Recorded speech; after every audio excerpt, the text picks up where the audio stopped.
Eh bien salut à toi qui regarde cette vidéo, j'espère que tu vas bien, en tout cas moi ça va super. Aujourd'hui les gars on se retrouve pour une vidéo setup, ça faisait un bon moment que j'avais envie de la faire. Mais j'attendais d'avoir vraiment un bon setup, un bon chez moi aussi par la même occasion. Et aujourd'hui c'est le cas, j'ai tout qui est installé à peu près, j'ai 2-3 petites choses à vous montrer qui complètent le setup de temps en temps, si je m'en sers ou non. Je vais vous parler de l'entièreté de ce qu'il y a dans ma tour d'ordinateur, du prix.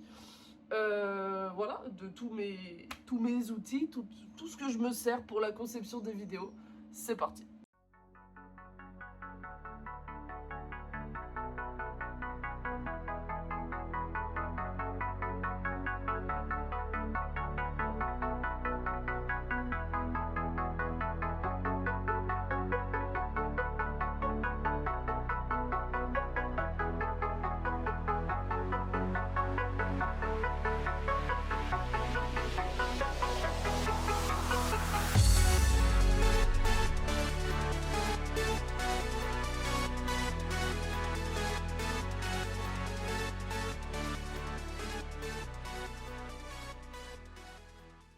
Du coup les gars, est-ce que les petits plans de coupe vous ont plu là? J'ai galéré à les faire en vrai, est-ce que ça vous a plu? Dites-le moi en commentaire.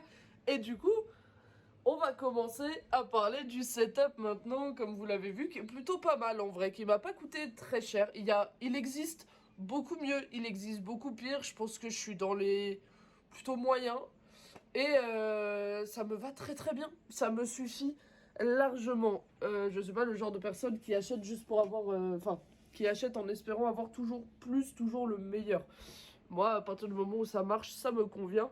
Donc c'est parti les gars, on va déjà parler des écrans. Donc les écrans que voici, ce sont les mêmes achetés sur internet. Ce sont des AOC qui m'ont coûté 80 €.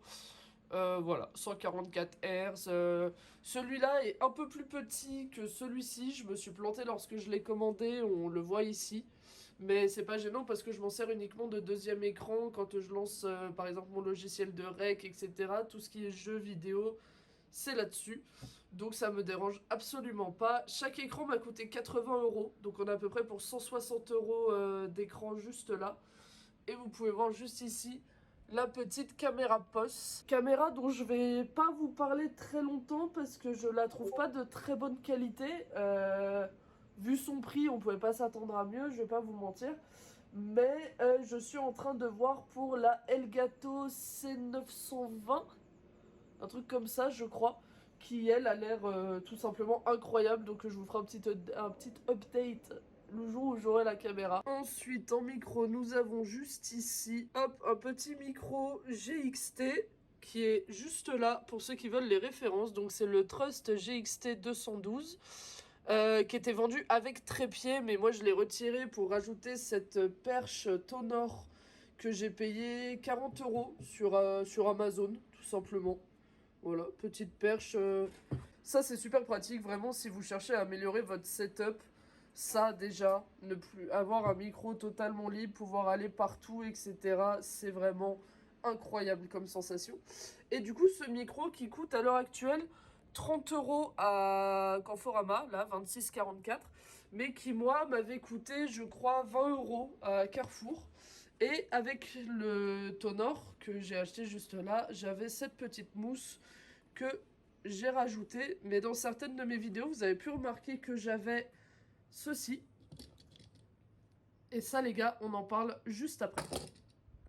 Donc, nous passons maintenant au clavier qui m'a été gentiment donné par notre ami Lyoku. Sa chaîne s'affiche actuellement à l'écran. Donc là, il est sale. Je suis désolée, faut pas m'en vouloir, mais bon, je m'en sers tous les jours. Et pour ceux qui veulent la ref, c'est le Spirit of Gamer Pro K8 RGB qui coûte 25,90 €. Donc voilà, encore une fois, moi j'ai pas un setup qui coûte très très cher, mais ce clavier va excessivement bien. C'est du semi-mécanique.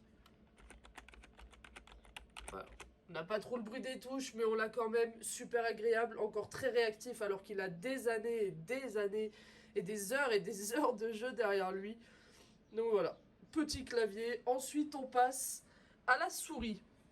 Alors, souris à fil, pareil, elle a beaucoup d'heures derrière elle. Je l'ai défoncée, cette souris. Je vous ai trouvé hop là, s'affiche internet. Donc c'est la Chrome USB Gaming Mouse M612. Elle coûte à l'heure actuelle 6,50$ sur ce site-là.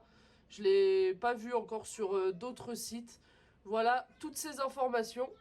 4000 de DPI, c'est pour du jeu. Voilà, c'est vraiment du basique. 2 boutons ici, un là, qui me plaisent vachement bien, rien d'autre. L'emplacement juste là pour le petit doigt. Juste là pour le pouce, le bouton DPI si je veux changer la vitesse. Mais je m'en sers, enfin là, elle est réglée comme ça et voilà. 6,50$, c'est pas cher.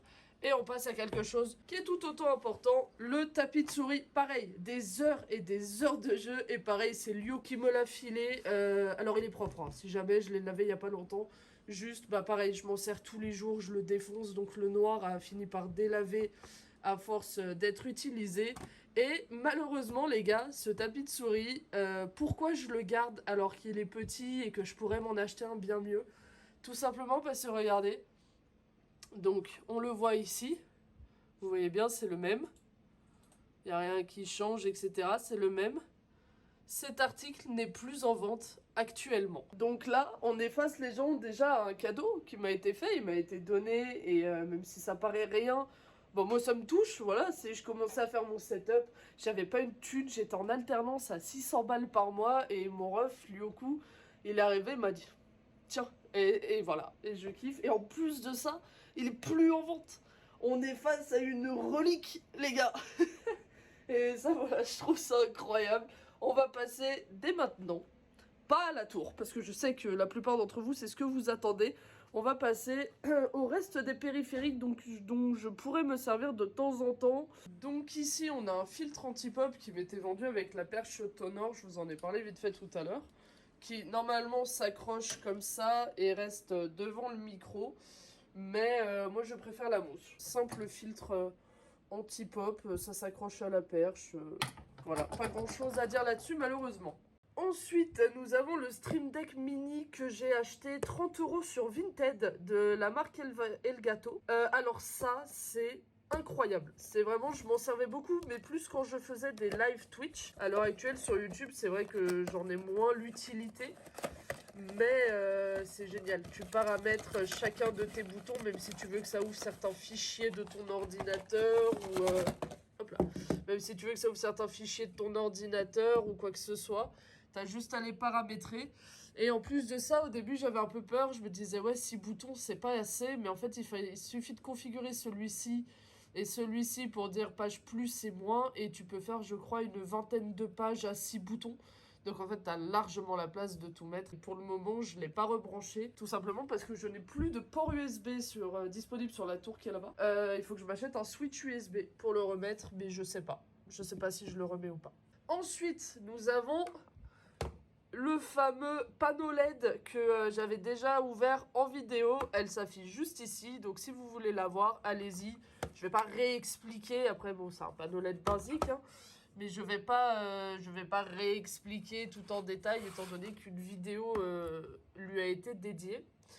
Et nous avons ici des micro-cravates qui se branchent en Bluetooth sur le téléphone. Alors pourquoi je ne les ai jamais ouverts et je ne m'en suis jamais servi? Tout simplement parce que pour ceux qui ont suivi ma chaîne YouTube, vous avez vu, j'ai fait des vidéos. J'achète un iPhone sur Back Market parce que mon téléphone à moi, mon Android, était HS. Sauf que, bien évidemment, quand je les ai achetés, mon Android, il allait très très bien. Donc, je les ai pris avec une prise Android.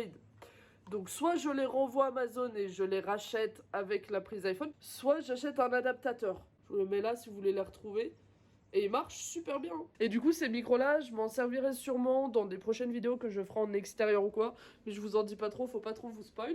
Et puis les gars, on va passer, ça y est, on va passer à la tour. Oui, je sais que vous l'attendez, on y va, ça part. Alors, qu'avons-nous dans cet ordinateur? Alors, déjà, pour commencer, le boîtier en elle-même, c'est un boîtier MSI qui m'avait coûté, je crois, 60€. On voit le logo juste là. Hop là, si on sort un peu la tour. Avec triple ventilation à l'avant. On voit pas le deuxième, il est caché. Voilà, il est là. J'ai rajouté une ventilation à l'arrière et 2 ventilations en haut également, mais que j'ai changé, c'est pas ceux d'origine, j'en ai pris des plus puissants. Donc ça par contre je pourrais pas vous trouver la ref. Là pour les ventilateurs je pourrais pas vous donner la ref les gars, tout simplement parce qu'il y en a pas vraiment. C'est à dire que c'est mon meilleur pote Yanis, avec qui j'ai déjà fait des vidéos raft etc, qui avait du water cooling dans son ordinateur. Et en faisant un mauvais branchement ou quoi, il a éclaté les LED de ses ventilos, donc il les a retirés, il me les a donnés et il s'en est racheté des neufs. Donc je ne sais pas quel ventilateur j'ai, tout ce que j'ai c'est qu'il fonctionne très bien. Voilà. Les ventilos, je suis désolée, je pourrais pas vous dire. Par contre le reste, j'ai tout. Pour la tour d'ordinateur, les gars, je me rappelle pas de tout ce qu'il y a dedans par cœur, c'est pour ça qu'il y a la photo juste là. Hop là, faites pause, voilà. Pour ceux qui veulent vraiment le côté technique, je vous le mets en photo. Mais je sais que mon Ventirad est pour un Ryzen 7 alors que moi j'ai un Ryzen 5. Donc c'est génial, ça le refroidit plus que ce qu'il ne faut. Et c'est super efficace vu comment je défonce mon PC avec ce que je lui mets dans les dents. Et moi j'ai rajouté ça. Ça les gars, qu'est-ce que c'est que ça? Ça c'est la meilleure chose que j'ai mis sur mon ordinateur de toute ma vie. En gros les gars, ce que je vous ai montré là, le petit boîtier, c'est un disque dur externe. Un SSD, si je dis pas de bêtises, ça a une vitesse de calcul monumentale, il fait 500 Go et c'est largement suffisant. C'est sur celui-là que je mets tout ce qui est vidéo YouTube, miniature, etc. C'est vraiment lui qui me sert à bombarder sur les montages et tout et tout. Tout simplement parce que le disque C, il faut qu'il reste pour le Windows. Moi, c'est la décision que j'ai prise. Et parce qu'il fallait que mon PC calcule beaucoup plus vite et mieux et que j'ai beaucoup plus de stockage parce qu'en fait YouTube ça réclame énormément de stockage et voilà. Après qu'est-ce que je ne vous ai pas montré? Et ben juste ici les gars, on a les manettes Xbox avec une Xbox One S et son disque dur basique, c'est quelle marque ça? Seagate, que j'ai acheté à Carrefour, c'est du 2 Tera, c'est du très basique. Un casque, c'est du Razer. Pour ceux qui sont là depuis longtemps et pour les gens qui me connaissent, vous savez à quel point cette marque, c'est toute ma vie. J'adore les casques Razer. C'est cher, mais en même temps, c'est une qualité de malade mentale. Moi, Razer, je les aime. Vraiment, j'adore. Juste, j'ai pas les moyens pour avoir un setup complet Razer, mais peut-être un jour, qui sait. Ou s'il tombe sur cette vidéo, petit partenariat, moi je dis pas non. Mais voilà, petit Razer Kraken Pro, celui-là, ouais c'est ça, qui m'a été offert par Yanis. Il y a beaucoup de choses qui m'ont été offertes par mes potes en vrai, hein. Je vous aime les gars, vous êtes incroyables. Manette Xbox sur chargeur pour manette. Tac, donc faut changer la batterie à l'arrière, il y a ça, on cale, hop là, ça charge. Tout simplement, petit porte-casque, j'ai acheté à Carrefour, il m'a coûté 10 balles. Et en fait, je l'avais pris parce qu'il a des ports RGB sur lui. Et ça m'en rajoutait du coup sur mon PC. Le câble management, les gars, je vous le montre pas parce qu'il est dégueulasse. Je l'ai pas fait. Je suis arrivée, on m'a posé le meuble, j'ai mis et voilà. D'ailleurs, pour ceux qui voudraient me demander c'est quoi la référence des étagères du meuble, pour ceux qui voudraient avoir le même, et bah en fait, enfin le même ou se renseigner dessus, en fait je peux pas. Tout simplement parce qu'il m'a été complètement fait sur mesure. Je vais vous montrer un peu mes éléments de déco qu'on voit pas forcément à la caméra, mais que moi je kiffe avoir avec moi. On a ici, petite figurine pop de Creeper, j'adore Minecraft. Là, une superbe statue Pokémon qui m'a été offerte. Et ça, je trouve ça incroyable. Je la trouve beaucoup trop belle. Ici, on a le gant en Lego Thanos qu'on avait fait en live sur Twitch, les gars. Pour ceux qui étaient là, avec mon frère, on l'avait construit en live sur Twitch, accompagné par un disque Naruto. Voilà, un disque collector, c'est du vinyle. Et par des petites figurines pop juste ici. Donc voilà, on a Groot qui danse, on a le Patronus de Dumbledore, on a Natsu de Fairy Tail, on a les lamas de loot de Fortnite à l'époque. Et on a Tomb Raider. Bon, et ben écoutez les potes, j'espère que cette petite vidéo vous aura plu. Il me semble vous avoir tout dit. Ah si, Sur mes écrans, il n'y a pas de son, donc j'utilise une barre de son qui m'a été donnée dans mon ancien travail. Voilà, donc j'ai pas la ref non plus. Voilà, il y a beaucoup de récup dans mon setup, comme vous pouvez le voir. Il y a aussi des choses que j'ai améliorées moi-même. À la base des bases, quand j'ai acheté la tour, j'avais pas le même... comment ça s'appelle? Le même ventirad. Voilà, il y a beaucoup de choses que j'avais pas. Les gars, moi j'ai commencé avec un PC portable, celui de mes parents, qui était pas du tout pour les jeux. Après, j'avais un tout petit écran de télé que je branchais en HDMI à l'ordinateur pour essayer d'avoir 2 écrans. Puis j'ai eu un ordinateur que j'ai défoncé en faisant du montage parce que malheureusement, quand un ordinateur n'est pas fait pour et qu'on le force à le faire, bah ça abîme énormément. Donc voilà. Et là, j'ai enfin pu vraiment upgrader à fond et prendre ce que je voulais prendre depuis des années, parce qu'il faut comprendre que ça fait des années et des années que je joue et que c'est vraiment ça a toujours été et que c'est vraiment une très très grosse passion pour moi. Donc voilà, ça me tenait vraiment à cœur de vous montrer tout ça parce que je suis trop fière de l'évolution de mon setup. Et puis comme ça, dans le temps, si je modifie vraiment beaucoup de choses, on pourra refaire une petite vidéo, peut-être si je passe en double PC. Alors là, on part sur du très très très technique et du très très très très cher. Donc c'est pas pour tout de suite, mais si un jour ça arrive, je vous ferai la vidéo. Et puis voilà, changement de caméra, etc. Je vous décrirai tout ça dans de prochaines vidéos. En tout cas, les gars, j'espère que celle-là de vidéo, elle vous aura plu. Dites-moi en commentaire si ça vous a plu, si vous kiffez. Et puis voilà, je vous dis à très bientôt pour une prochaine vidéo et ciao les potes!